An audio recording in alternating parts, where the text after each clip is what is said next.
Hello and welcome to the 1875 talk show. This is Luke, your host, and here's my match review for Birmingham City versus Wigan Athletic. One change to the team that drew against Watford the other day. That is Deeney on the bench and Lucas Djukovic in the starting 11. Bakuna as captain.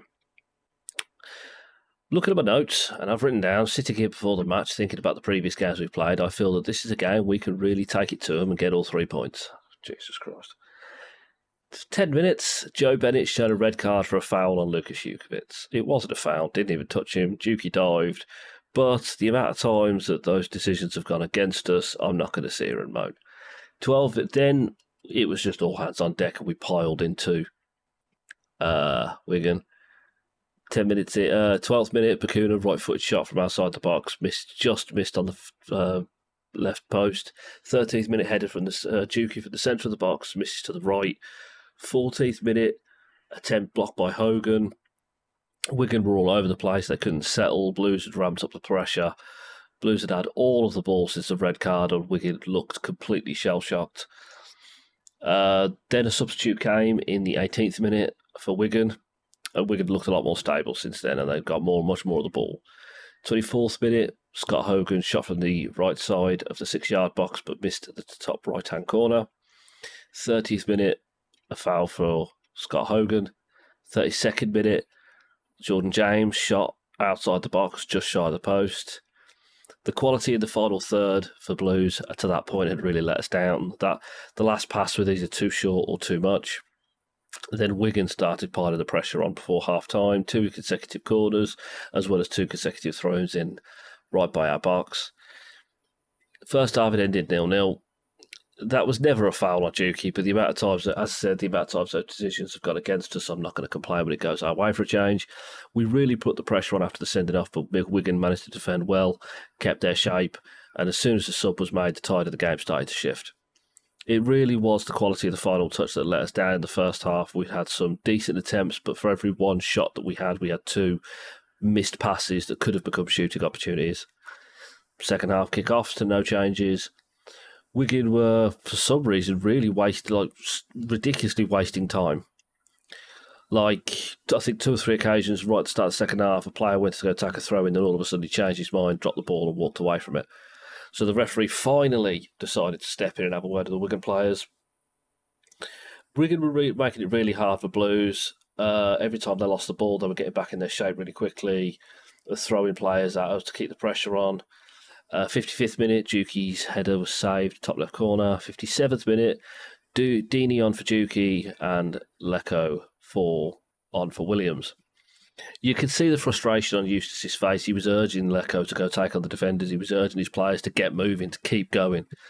66th minute, a yellow card shown for a Wigan player for a bad foul on Jordan James. 71st minute, another yellow card for another bad foul by a Wigan player.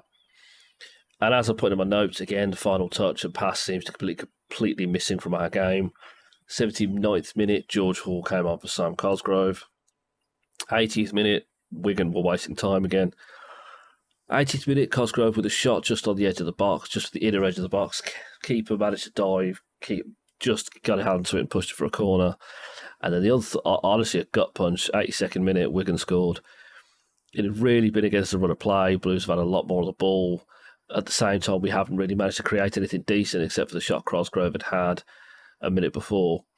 And it was really a case of you can have all the possession you want, but if you don't create anything out of it, you just create a situation where you're going to lose.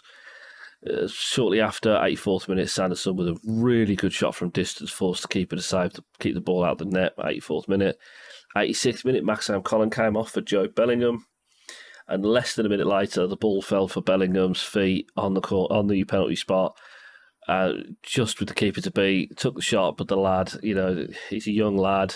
He's been on less than 30 seconds. Keeper covered the goal well. Saved the shot. 89th minute, Jordan James, another shot from distance, but put the ball over the bar. Well, there's 6 minutes of added time with not really much happening in those 6 minutes. For me, the game really showed our lack of quality that Blues have in the final third, and I don't mean that against any player that currently puts on the shirt. What I mean by that is no matter what happens, that final pass, that final cross just doesn't materialise. the crossing, especially in this game, had been absolutely piss poor. Considering the goals we've scored in previous games have come from really good crosses, what the hell had happened to that ability? We made it easy for Wigan in this game. They defended too comfortably, and we really haven't given them anything to worry about. If you were to tell me at the start of the game we'd lose 1-0 and all of our crosses would be dog shit, I wouldn't have believed you. But that's where we're sat right now at the end of the 90, and at the end of the match. Unfortunately, that does mean Blues slide down to 14th in the league, and Wigan are now 19th. I'm disappointed with this game. I really am. I think we should have played much better than we did. I think that we should have... Our crosses were just absolutely diabolical. We couldn't seem to get a decent cross in to save our lives. And to me, that's just not good enough. Absolutely not good enough. We've shown in previous matches that we can fight and we've got the passion for it. And we've shown in previous matches that we can create a cross from nothing and we can put the crosses into decent areas. But today, the crosses seem to either just couldn't even beat the first man, or just absolutely dog shit. And it was a disappointment to watch that game, to be truthfully honest. But that's just my thoughts. Let me know what you think in the comments down below. Please like, share, and subscribe. On 169 subscribers, which is awesome. So yeah, onwards and upwards. Keep right on to the next one. Have a good day, everyone. Bye, guys.